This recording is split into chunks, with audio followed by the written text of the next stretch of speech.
Morning everybody, hope you're having a great day. Just thought I'd share something with you. I've been fortunate enough to pick up one of the X-H2Ss. So I've got to be careful because it's still strictly under embargo, and we're very far before the launch date. So I'm just making sure that we're in a location where nobody's going to interrupt us, and I can give you a bit of an insight into what this camera's about and a few key features that I know you're going to be really excited about. Because this is one of those cameras that's really developed a bit of a cult following, because we had the X-H1, years and years and years ago, and then there's just been nothing. We've had the T3, T4, XS10, 100V, all these other cameras coming out. GFX has gone crazy, but no X-H2 or X-H2S in this case.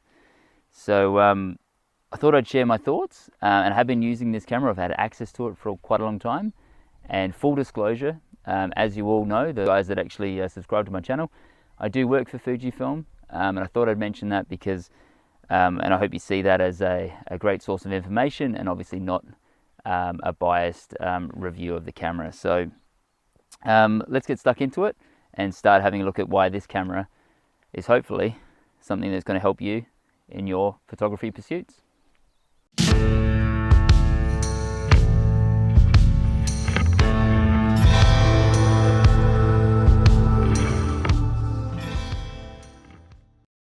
So first, let's talk about what makes this camera truly special. And it's not the X-H2, it's the X-H2S.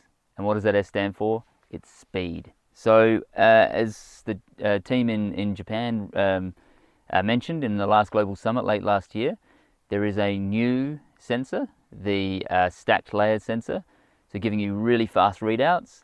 And that, combined with the new processor, is giving you absolute speed. So we're getting up to 40 frames a second in this camera, with also options for 10, 15, 20, all the way up to 40. And the buffering is incredible as well. So when you're taking these shots at 40 frames a second, as long as you've got cards that are fast enough and can keep up, you're able to just continually shoot for a very long time. Just to let you know, that is probably the biggest improvement over the X-T4 and the X-H1, is that amazing speed. So new sensor, stacked layer, giving you that readout.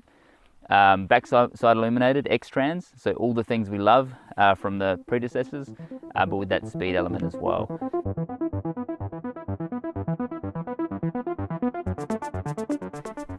Now, it wouldn't be all that, in terms of the speed, if you didn't have a great autofocus algorithm. So everything's been overhauled. So you've got, and hopefully you don't hear those geese flying in the background, but you've got some incredible, I guess it's called AI or deep learning, so it can actually detect animals and people, trucks, cars, everything. So it's got a great sense of what's around it, and it can actually detect those in the scene, lock onto them, and then that combined with those 40 frames a second, you can really ensure that you're getting that shot, and you're not going to miss out. Because I know, although some of our predecessors like the X-T4 and the X-T3 were insanely good cameras, sometimes you did kind of just miss out on a few of those shots, whereas this camera, it's just making sure you're getting those shots, and it's at that level that those pros that are in the sports, in the wildlife game, can take this camera and really use it with confidence. So that's excellent. This camera really does feel like it's a really pure hybrid camera. So you've got that photography element if you want to go that way, you've got that video element if you want to go that way. If you want to do a little bit of both, it's all there. You've got all the tools that you need. So you've got that speed piece from the photography point, so that 40 frames a second, 10, 15, 20, all the way up to 40. Fast readouts, impressive new autofocus algorithm.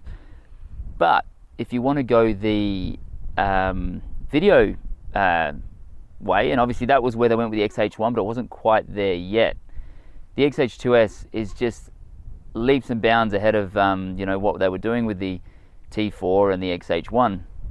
So you've got 4K 120p, so incredible slow motion footage. You've also got 6K,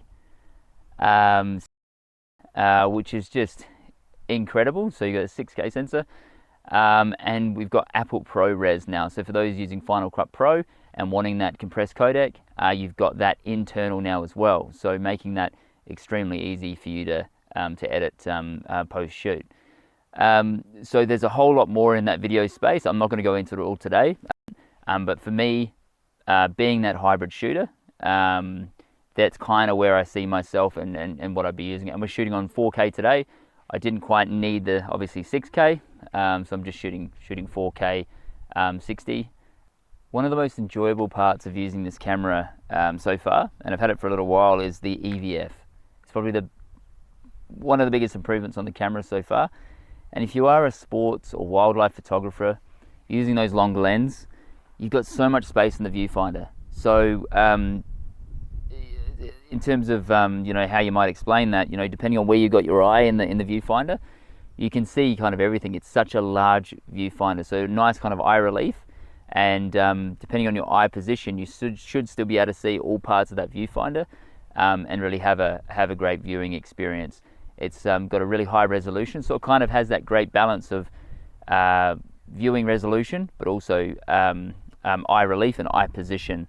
So you're going to have that kind of that nice balance. Whereas some other viewfinders are either really high resolution but have limited eye relief, or have great eye relief, low resolution. So they've really tried to make this an optimal viewing experience, and you're getting 120 frames a second. Blackout free when you're shooting at 40 frames a second as well.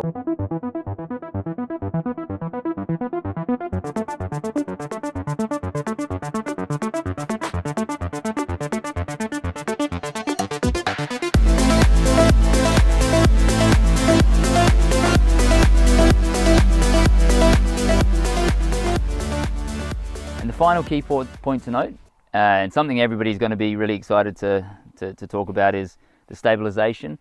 So they've been able to realize 7 stops of stabilization now, which is just incredible. You know, I don't know if you really need that many, but you've got it there. And as I said, myself and my partner Carla, who's been shooting me this morning, we've been both really shooting handheld, except for the tripod lock that I've got on currently. And it's been a great experience. You know, you've been able to get to those really low shutter speeds, get low down to the ground, not having to use a tripod. Great for people that are traveling, great for run and gun videographers, or commercial photographers that are looking to get those lifestyle candid images as well. But having that ability to shoot at low light and not have to really crank up the ISO or open that aperture up, it really gives you that creative control that a lot of us would love to have, and Fujifilm have allowed us to do that with those 7 stops of stabilization. So that's just another key topic, and just an incremental improvement. And talking a little bit about the size and weight of the camera, so I don't know how they've done it with all the inclusions into this camera, the improved stabilization, the algorithms, the better processor, the 6K video, but they've been able to make this smaller than the X-H1, so the original camera, in terms of weight, and also in terms of the size of the camera as well. So it's actually not that big, as you can see in my hands there, and extremely comfortable to use. So in terms of this compared to an X-T4, the ergonomics of this camera, it just fits in the hand extremely well, and it's just such an enjoyable thing to use and hold as well. And there is a battery grip that comes with this camera as well, and I'll show you that in a moment, and that just fits on the bottom. And again, if you're using those longer lenses, it's really going to help balance that camera out, and improve your experience using the camera as well. So I just thought I'd mention that, and we'll talk a little bit about the buttons and the dials now, and how that looks like from a front, top and rear perspective, because it is a little bit of a different layout.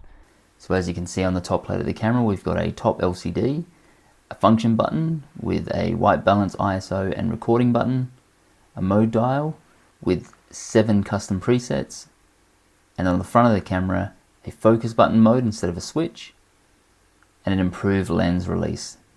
And on the rear of the camera, the notable improvements here are the improved strap lugs, perfect for peak design straps, a joystick up the top, and also a directional pad where it usually is just under your thumb there. On the side of the camera, we've got some great functional port doors, which encase a HDMI port, a microphone jack, a headphone jack, and a USB-C port with a screw. And on the side of the camera, the biggest improvement here is the CF Express Type B card slot with one SD card slot.